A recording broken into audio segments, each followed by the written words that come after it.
Millet పిండితో Manchuria ఎలా తయారు చేయాలో ఇప్పుడు చూద్దాం. ఇక్కడ నేను మైదా కార్న్ ఫ్లోర్ బదులు మిల్లెట్ పిండి శనగపిండి వాడాను. ఏ మిల్లెట్ ఫ్లోర్ అయినా మీరు వాడుకోవచ్చు. అజినోమోటోని యూజ్ చేయలేదు, మంచిది కాదని. రెడ్ చిల్లీ పేస్ట్ లేకపోతే 4 ఎండుమిరపకాయలని నానబెట్టి పేస్ట్ చేసుకోవచ్చు. ముందుగా ఒక పల్చని క్లాత్లోకి క్యాబేజీ తురుము, క్యారెట్ తురుము వేసుకుని బాగా స్క్వీజ్ చేసుకోవాలి. దాంట్లో ఉన్న వాటర్ అంతా బయటకు వచ్చేయాలి. ఎంత బాగా స్క్వీజ్ చేసుకుంటే బాల్స్ అంత గట్టిగా బాగా వస్తాయి, లేకపోతే విడిపోతుంది అనమాట. వేయించేటప్పుడు మంచూరియా బాల్స్ విడిపోతాయి, అందుకే బాగా స్క్వీజ్ చేసుకోండి.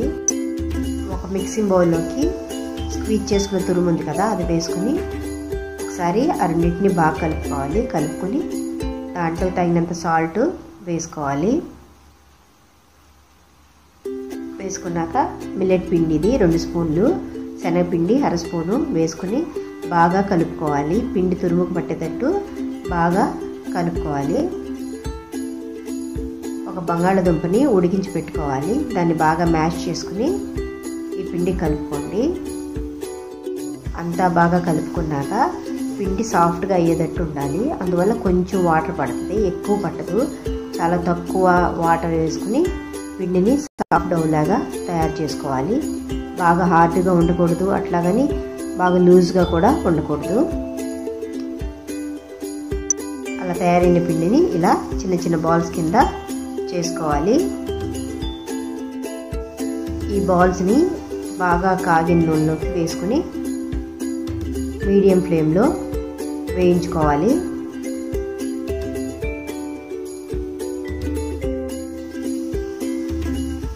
గోల్డెన్ కలర్ వచ్చే వరకు మనం ఈ బాల్స్ని వేయించుకోవాలన్నమాట. పిండిని సరిగ్గా కలిపితే ఇలా విడిపోకుండా చాలా బాగా వేగుతాయి. స్క్వీజ్ సరిగ్గా చేయలేదనుకోండి, వాటర్ ఉండిపోయి క్యాబేజీ క్యారెట్ తురుములో ఈ బాల్స్ విడిపోతాయి. ఇలా గోల్డ్ కలర్ వచ్చే వరకు వేయించుకొని 1 స్పూన్ ఆయిల్ వేసుకుని దాంట్లో జింజర్ గార్లిక్ పేస్ట్ వేసుకోండి. అల్లం వెల్లుల్లి ముక్కలు కూడా వేసుకోవచ్చు. ఇది కొంచెం ఫ్రై అయ్యేటట్టు 1 నిమిషం సేపు సాట్ చేసుకున్నాక ఉల్లిపాయ పచ్చిమిరపకాయల ముక్కలు కూడా వేసి బాగా కలిపి 1 నిమిషం మగ్గనివ్వండి. బాగా అక్కర్లేదు. ఇలా మగ్గాక red chilli sauce, salt, sugar, tomato ketchup, vinegar, pepper powder, soya sauce ఇవన్నీ వేసుకుని ఒకసారి బాగా కలుపుకోవాలి.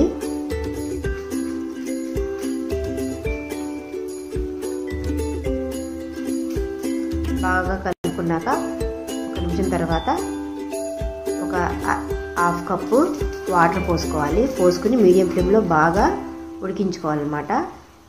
సాల్ట్ కూడా వేసుకోండి ఇందులో తగినంత. తర్వాత ఈ బాల్స్ వేసుకుని 1 నిమిషం సేపు ఆ సాస్ అంతా బాల్స్ అబ్జార్బ్ చేసుకునే వరకు ఉంచి స్టవ్ ఆఫ్ చేసేయండి.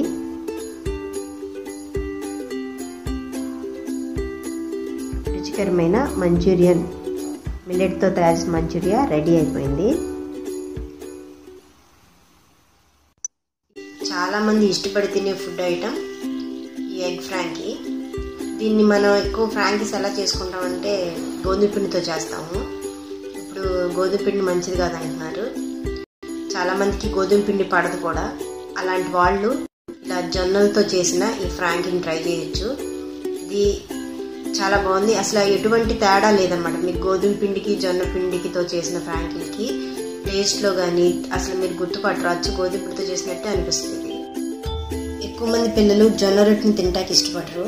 ఎందుకంటే ఇది జొన్న రొట్టె కొంచెం బిర్రుగా ఉంటుంది, మెత్తగా ఉంటుంది. బాగా ఎక్స్పర్ట్సే మెత్తగా చక్కగా చేయగలుగుతారు. అందరి వల్ల అంతగా వీలు కాదు. పిల్లలు కంపల్సరీ జొన్న రొట్టె తినాలనుకునే వాళ్ళు చక్కగా ఇలా ఫ్రాంకీ రూపంలో చేశారనుకోండి, ఈ రొట్టె చాలా మెత్తగా ఉంటుంది ఎగ్ వేయడం వల్ల. ఈ రొట్టె మీద మీరు ఎగ్ వేయడం వల్ల ఎలా ఉంటుందంటే రొట్టె మెత్తగా ఉండి పిల్లలు ఈజీగా తింటాకి అవకాశం ఉంటుంది. చాలా ఇష్టంగా కూడా తింటారు గోధుమ పిండితో చేసిన ఫ్రాంకీ లాగా. ఈ ఫ్రాంకీని ఎలా తయారు చేయాలో ఇప్పుడు చూద్దాం. 1 కప్పు జొన్న పిండి, ఒక మిక్సింగ్ బౌల్లోకి తీసుకుని దానికి తగినంత ఉప్పును వేసుకోవాలి. ఒక పావు స్పూను ఆయిల్,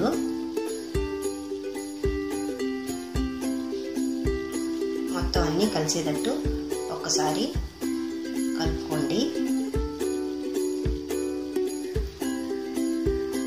దీంట్లో మనం వాడే వాటరు బాగా వేడి నీళ్ళని వాడాలి. బాగా వేడిగా ఉన్న నీళ్లు కొంచెం వేసుకుంటూ పిండిని కలుపుకోవాలి. ఒకేసారి ఎక్కువ వాటర్ని వేసుకోవద్దు, ఎందుకంటే గోధుమ పిండి లాగా జొన్న పిండి ఎక్కువ నీటిని అబ్జర్వ్ చేసుకోదు, తక్కువ పిండి పడుతుంది.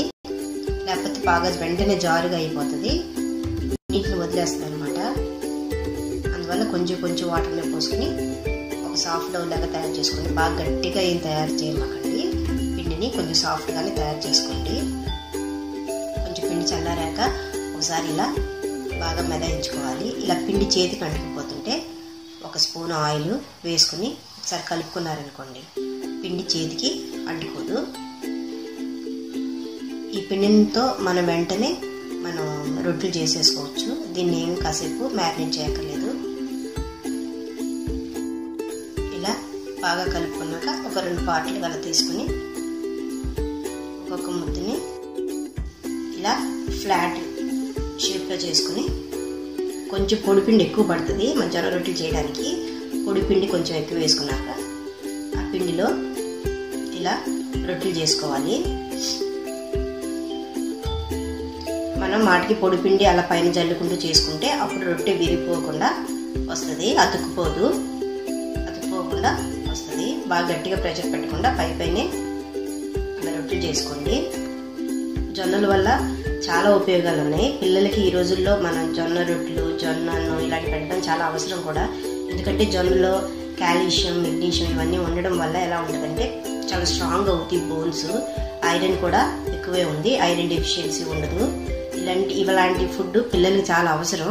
అందువల్ల ఈ టైప్లో మనం ఫుడ్ చేసి ఇస్తే వాళ్ళు ఇష్టంగా తింటారు, మళ్ళీ విసిగించకుండా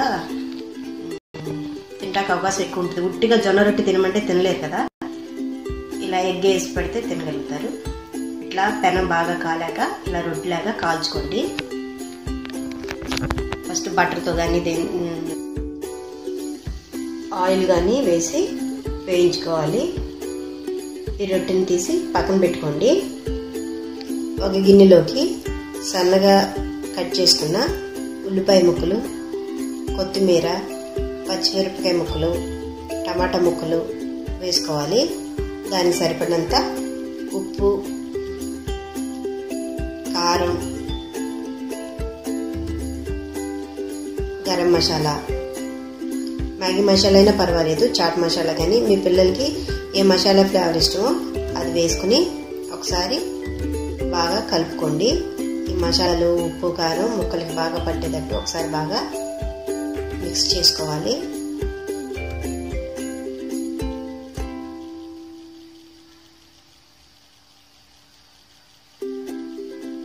బాగా కలుపుకున్నాక ఒక ఎగ్ని బ్రేక్ చేసుకుని దీంట్లో వేసుకోవాలి.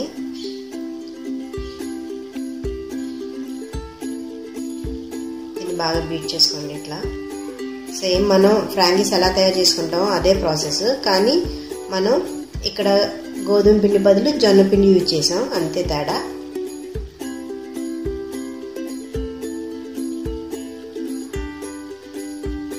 అన్నం వేడెక్కాక ఆయిల్ వేసుకుని ఫస్ట్ ఆమ్లెట్ వేసుకోవాలి మనం.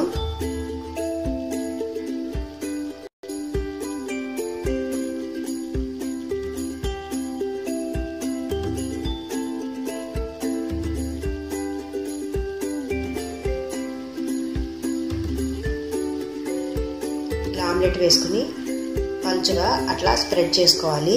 మన చపాతీ సైజ్ అంతా అయ్యేటట్టు అట్లా స్ప్రెడ్ చేసుకుని ఒక 30 సెకండ్స్ పాటు ఊరికే అలా ఆమ్లెట్ కుక్ అయ్యేదాకా ఉన్నాక మనం కాల్చుకున్నాం కదా బాగా కాలిన జొన్న రొట్టెని అట్లా ఆమ్లెట్ మీద వేసి ఒకసారి ప్రెస్ చేయాలి. కొంచెం అలా నొక్కితే ఏదైనా సొనపాటు కానీ అదంతా ఏమన్నా ఎక్సెస్ ఆఫ్ ది ఆమ్లెట్ ఉంటుంది కదా ఉడకంది, అది పెట్టుకల వచ్చేస్తుంది.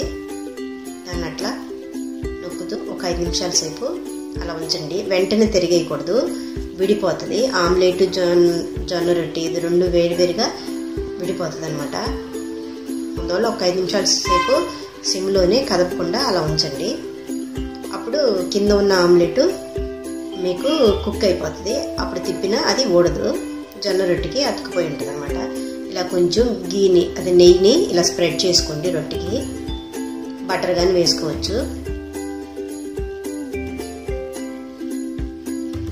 ఒక 5 నిమిషాల తర్వాత స్లోగా తిప్పుకోండి దీన్ని.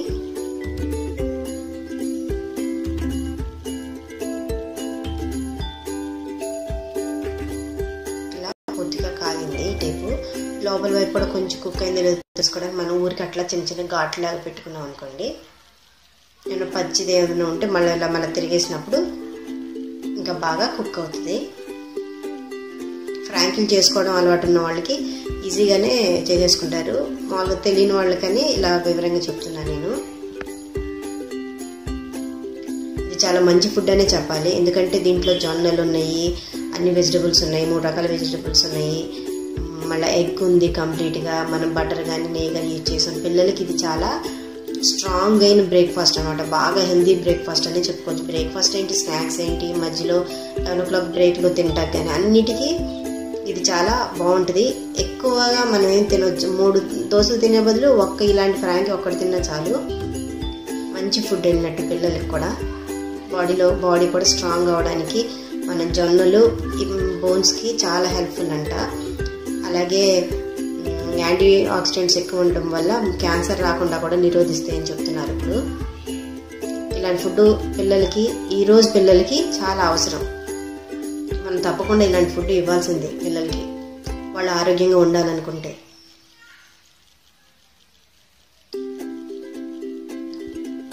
ఇలా మనం జొన్నలతో ఫ్రాంకీని తయారు చేసుకోవచ్చు. గోధుమ పిండితోనే కాదు, జొన్న పిండితో కూడా సేమ్ అలాగే